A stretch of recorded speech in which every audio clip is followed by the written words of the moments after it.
posture.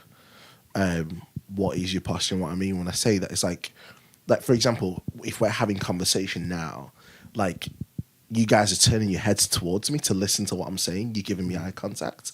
And I think how much more with God? Like I know, okay, you wouldn't necessarily physically see God here, but what is your posture towards him?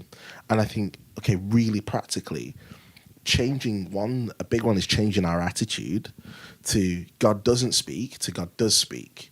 And I think when you change your posture in that sense of going, okay, well, if I'm working towards or moving towards God speaking and I'm leaning in to hear what he's saying, it then discredits the idea if he doesn't speak. I'm now like, okay, I'm ready for him to speak. And I think and then it's your world to kind of it's your job to kind of contextualize what does that look like for you to lean in. So you gave an example of like you spent a day away from your phone, and like realistically we're not going to probably do that all the time, but what would it look like for us to lean in, for us to change our posture and to engage differently with God?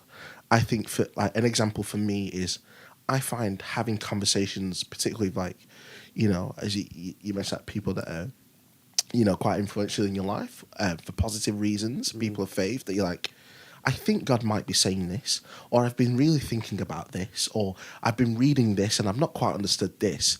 And I find that through conversation, I'm a big external processor, but through conversation, I can kind of like pick out, oh, I feel like God's drawing my attention to this idea, or I feel like this theme is coming up a lot, or people keep saying this to me, like, why is that? And I feel like I only get that when I change my posture of going, let me actually just listen in or focus in on what this could be.